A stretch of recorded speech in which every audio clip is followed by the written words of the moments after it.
నిన్న Gambhir press meet అయ్యాక ఎవ్వరికి ఏ డౌట్లు రాలేదా?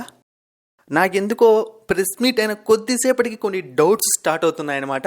ఆ డౌట్స్ గురించి ఇక్కడ నేను డిస్కస్ చేయబోతున్నాను. అంటే గంభీర్ ఏదో పెద్ద ప్లాన్తోనే వచ్చాడేమో అనిపిస్తుంది. అంటే తను చెప్పిన కొన్ని మాటల్ని మనం లోతుగా ఆలోచించట్లేదు. ఏదో ఫ్యాన్స్ని కొంచెం హ్యాపీ చేద్దాం అని చెప్పినట్టే ఉన్నాయి కొన్ని మాటలు. సో ఫస్ట్ నేను నాకు వచ్చిన పెద్ద డౌట్తోనే స్టార్ట్ చేస్తాను. విరాట్ కోహ్లీ అండ్ రోహిత్ శర్మ ప్రెసెంట్ ఈ ఇద్దరి ఏజ్ చూసాము అంటే ఇద్దరికి ఒక 2 years గ్యాప్ ఉంటుంది.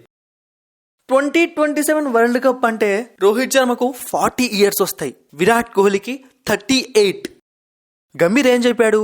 ఈ ఇద్దరు 2027 వరల్డ్ కప్ ఆడాలి అన్నాడు, అంతే కదా? అయితే కండిషన్ పెట్టాడు. ఏమని? ఈ ఇద్దరు మంచి ఫిట్నెస్ తో ఉంటే ఈ ఇద్దరిలో చాలా పెద్ద క్రికెట్ ఉంది, ఇంకా వాళ్ళు ఆడగలరు అని చెప్పాడు. కానీ ఇక్కడ నాకు వస్తున్న డౌట్ ఏంటి అంటే 40 years ఏజ్ లో రోహిత్ శర్మ క్రికెట్ ఆడగలడా? ఎందుకంటే విరాట్ కోహ్లీ ఫిట్నెస్ తో కంపేర్ చేస్తే రోహిత్ శర్మ ఫిట్నెస్ కొంచెం తక్కువే. ఇక్కడ కూడా ఫ్యాన్స్ వచ్చి హిట్ మెన్ కింగ్ కోహ్లీ అని చెప్పి గొడవ పడకండి ప్లీజ్. ఎందుకంటే నార్మల్గా జనరల్గా మాట్లాడుతున్న మాట ఇది, ఇందులో ఎటువంటి తప్పు లేదు. అండ్ ఏ సంవత్సరం ఏం జరుగుతుందో తెలియదు, విరాట్ కోహ్లీ కూడా అప్పట్లోపు ఫిట్నెస్ కోల్పోవచ్చు, ఎవరు ఏం చెప్పలేరు ముందుగానే. సో ఏదో ఫ్యాన్స్ కోసం గంభీర్ అలా మాట అనేసాడా? నిజంగా అంటే 2027 వరల్డ్ కప్ వరకు వాళ్ళను ఉంచుతాడా? ఇప్పుడు ఎలాగో స్టార్ అని చెప్పి కండిషన్ పెట్టాడు కదా ఫిట్నెస్ అని, అప్పుడు ఆ మాట చూపించి తీసేస్తాడా టీంలో నుంచి? ఇది నాకు వచ్చిన డౌట్. ఇక నెక్స్ట్ అజిత్ అగర్కర్ అవ్వచ్చు, లేకుంటే గౌతమ్ గంభీర్ అవ్వచ్చు, శుభ్మన్ గిల్ కి ఎందుకో ఎక్కువ ఇంపార్టెన్స్ ఇచ్చారేమో అనిపిస్తోంది. ఎందుకంటే అతను 3 ఫార్మాట్ ప్లేయర్ అని డైరెక్ట్ గా మెన్షన్ చేయడం, అతన్ని వైస్ కెప్టెన్ గా అనౌన్స్ చేయడం. ఎందుకంటే ఎప్పుడైతే వైస్ కెప్టెన్ అయ్యాడో ఇక టీంలో ఖచ్చితంగా ఉండే ప్లేయర్ అనే కదా అర్థం.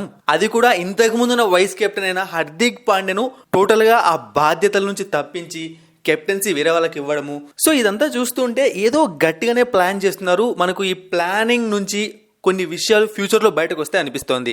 ఎందుకంటే T20 ఫార్మాట్ లో శుభ్మన్ గిల్ అంత మంచి ప్లేయర్ కాదు. టెస్టులు వన్డేలు ఓకే, బట్ T20 పరంగా చూసుకున్నాము అంటే ఈ మధ్య వచ్చిన అభిషేక్ శర్మ అవ్వచ్చు, లేకుంటే రుతురాజ్ గైక్వాడ్ అవ్వచ్చు, చాలా బాగా పర్ఫామ్ చేస్తారు, మంచి స్ట్రైకర్ తో బ్యాటింగ్ చేస్తారు. సో కావాలనే ఎందుకో ఇతని కోసం ఇంకో కొంతమంది ప్లేయర్స్ తొక్కుతున్నారు అనిపిస్తోంది.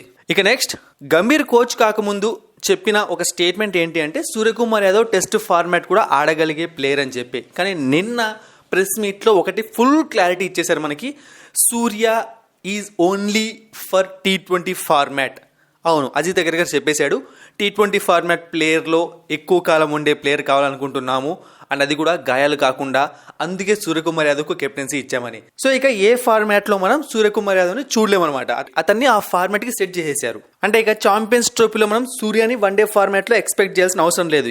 నేను కూడా ఒప్పుకుంటాను, వన్డే ఫార్మాట్ లో సూర్యకు పెద్ద నంబర్స్ లేవు, సో ఆ విధంగా కూడా వాళ్ళు వెళ్ళి ఉండొచ్చు. నేను అంటుంది ఏంటి అంటే కోచ్ కాకముందు గంభీర్ టెస్ట్ ఫార్మాట్ కి కూడా ప్రిఫర్ చేశాడు కదా, మరి ఇప్పుడు ఎందుకు ఓన్లీ ఒక ఫార్మాట్ అని చెప్తున్నాడు అంటే ముందే ఫిక్స్ అయ్యి మాట్లాడినట్టే కదా, ఎందుకు దాన్ని డిఫెండ్ చేయలేకపోయాడు అన్నట్టుగా అంటున్నాను.